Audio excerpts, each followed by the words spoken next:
The Undercountry Music News is an excerpt of the weekly internet broadcast Undercountry Music, which features music from great country artists you won't hear on mainstream radio, as well as a roundup of the most interesting country music news of the week without all the fluff. This program you are listening to right now contains only the news portion of the show. To listen and subscribe to the full weekly episode containing the music and interviews, please visit undercountrymusic.com or simply subscribe to the Undercountry Music Podcast on iTunes. Let's get into it. I don't mind telling you that stuff because you know what? It's just you and me here. And that's what podcasting's all about. And, that's just some of the latest news about what's going on, which is a nice segue into the section of the show that I like to call the Undercountry Music News. The Undercountry Music News is the portion of the show each and every week where I do a whacked out experiment that has proven to have a knack for getting the villagers at my door with torches and pitchforks, because you know what? There are some people in this world that just do not like anybody who says what's actually on their mind and who might actually, not be afraid to poke someone in the ribs here and there. And if they see something that they think is BS, say that it's BS. There are people in this world who will get angry and storm around if you do anything besides blow rainbows and unicorns up their sphincter. Well, I ain't here to blow rainbows up your butt. I'm here to bring you the Undercountry Music News, and that is where every single week I go onto Google. I type in the search term Country Music News, and whatever websites show up on the front page of Google, I go on to each and every one of them that purport to bring you country music news, and I find out if they're really doing it or if they're just blowing rainbows up your butt. Okay? You know what? There could be worse things in your butt than a rainbow, I will admit. Okay? But when I see stuff, where it's just story after story after story, like, what do you say here? What can you say? What does Kelly Pickler really think about the Wizard of Oz or some BS like that? I tell you it's BS. Actually, I don't even report stuff like that. I go on there and I find the one or two stories where they're actually reporting some damn country music news. And I get those one or two stories from this website. I go and I look for the one or two stories on that website and on down the chain. And usually ends up being about 8 to 10 websites that I bring you stories from. And I put them all together in one essential ball of news, which I dribble down the court to you. And then I slam dunk it in your face, because this is my house, bitch! Got it? Okay, and that's the Undercountry Music News. Let's get into... Oh, yeah, by the way, if I come across a country music news outlet that doesn't report any country music news, just, sunshines and rainbows in your butt cheeks, I reward such unfortunate reporting with the dreaded Undercountry Music News Wet Belch of the Week. And I gotta tell you, the last 3 weeks, I have not distributed any belches. I'm feeling a little gassy today, but let's find out. If someone's bringing you news, they bring you news and they don't get the belch, okay?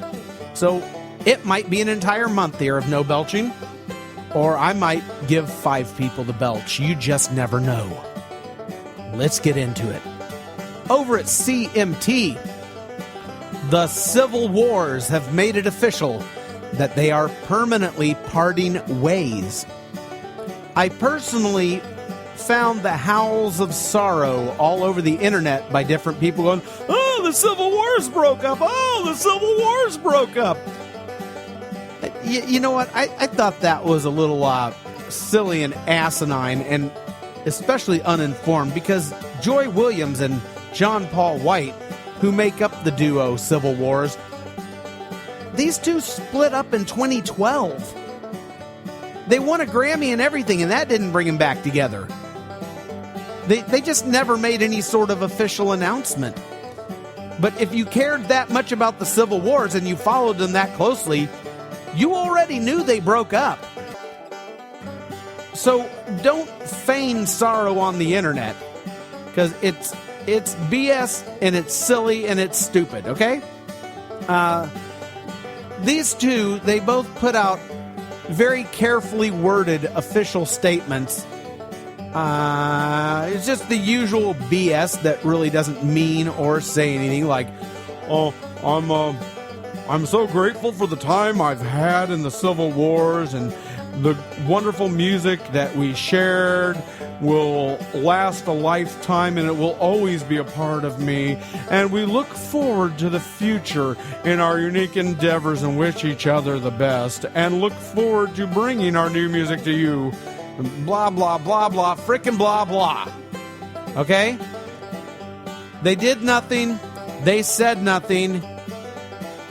They haven't been anything for a couple of years, and there's still nothing. Get over it. Moving right along, there was a report last week of a rape at a Keith Urban concert, and now another one at a Tim McGraw concert.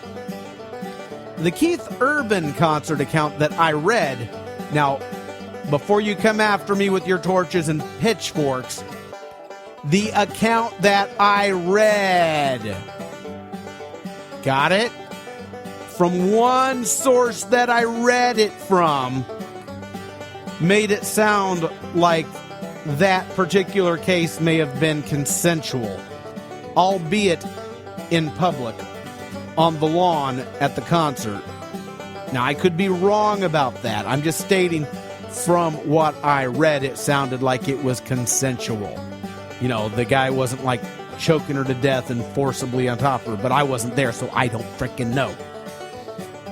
But this one from the Tim McGraw concert that just came to light, now this one actually sounds pretty bad.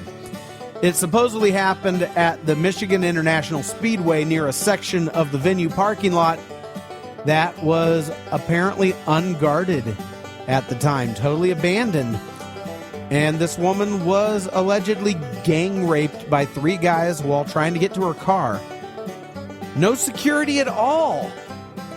Now, you'd think that a public venue would at least have some sort of security presence, you know, be it cameras, someone driving around, you know, a security. That's one of those places where I think you have a reasonable expectation of a level of security to keep the people that go there, you know, with a reasonable expectation of safety. Things can happen anywhere, but I mean, to be so lacking security that a gang rape can happen right out in an open parking lot, I think maybe someone from that venue is going to have some splaining to do and some lawsuits to pay off, and I really hope they catch these 3 a-holes that did this, purportedly.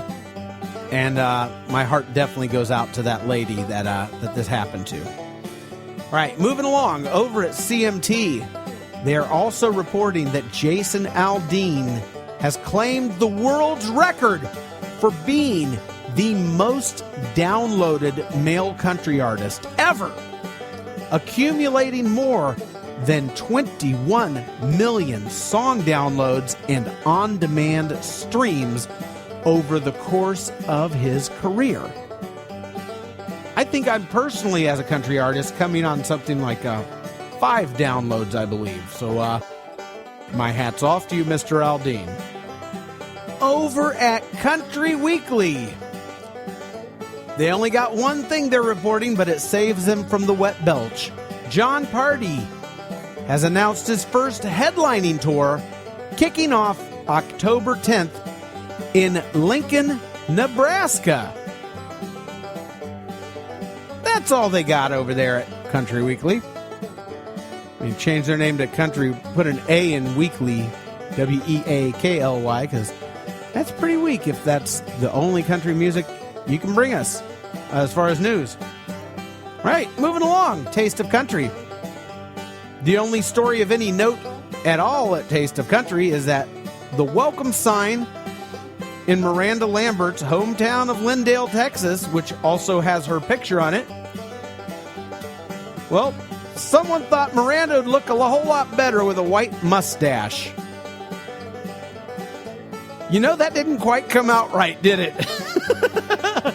I think there's a whole lot of people that think Miranda would look a whole lot better. Well, I'm going to... Wait a minute. Hang on. Whoa. Maybe just a necklace. All right, that's seriously the closest thing to country music news they have to report over there at Taste of Country. There's more Miranda Lambert news in the news. This one comes to us from GAC. Miranda Lambert has a poster that plays different songs depending on where you touch it. Seriously. First she's getting a white mustache, and now she's got a poster that you're supposed to grope. Wow. And Kenny Chesney, he's produced a documentary about the legendary NCAA football coach, Steve Spurrier, who's best known for his time coaching the Florida Gators. You can see the trailer for that over at GAC. NashvilleGab.com. Brian Kelly from Florida Georgia Line will be appearing on an upcoming episode of Treehouse Masters. You can find out when and where by listening to a short recorded interview, which I didn't personally care enough to listen to myself. But I have seen a couple episodes of Treehouse Masters, and that show's pretty damn cool. Even though I don't watch much TV. Don't even, well, I have TVs, I don't watch them. I use them as computer monitors. And then I keep whatever we want to watch as a family on hard drives, and I just plug it into a projector and have this huge screen in my living room. Bam, and we watch a movie like probably every night. All right, anyway, over at Nashville.com. These guys have been coming up in the world pretty nicely. Nashville.com. They were nowhere on the news rolls just 2 months ago, and now they're all up in your business. Great article at Nashville.com about Hal Ketchum. He's very upset that people think he's a condiment. Not really, I made that up. He's releasing his first new album in 5 years after struggling with multiple sclerosis, which included bouts of blindness and paralysis. His health has improved lately to the point to where he could start writing songs again. But he did need some coaxing to get back into the studio and lay tracks once again. And apparently he's done it, and he's got a new one coming out. So, kudos to Hal Ketchum. Well, his new album's called Colonel Mustard. And first song is called She Got Buns. Also over at Nashville.com, they have a real interesting story about the Australian government giving grants to Aussie artists to come to Nashville for 3 months at a stretch and be mentored by Music City's creative and business community.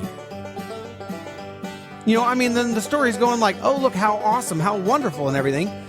And part of me thinks that's really freaking cool. Then there's another part of me that's saying, hey, wait a minute. If I'm not mistaken, Australians pay some pretty high taxes. A whole lot higher than I believe we do here in the U.S. If I'm correct about that, and I'm sure maybe someone will correct me if I'm wrong.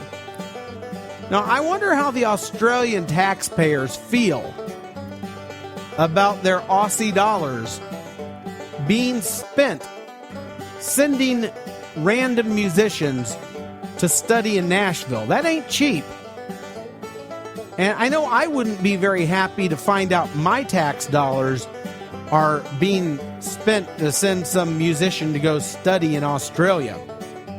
I want my tax dollars fixing the roads. I want my tax dollars, educating the kids.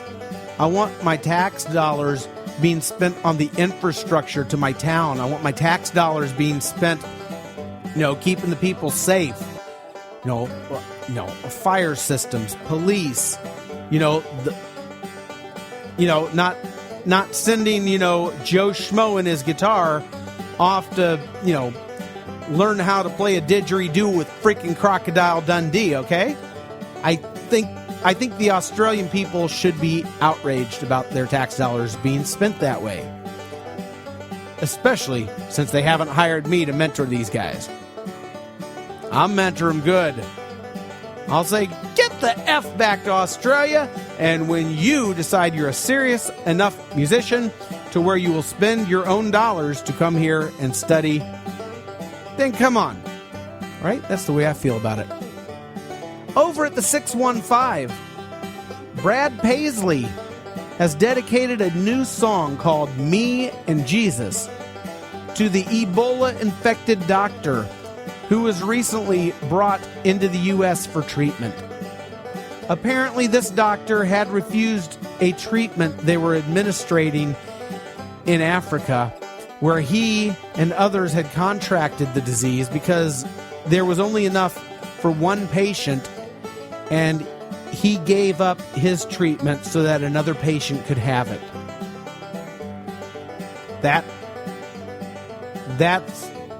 That's a big man right there. Now, reportedly, this doctor has received a dose of the treatment here in the States and is improving.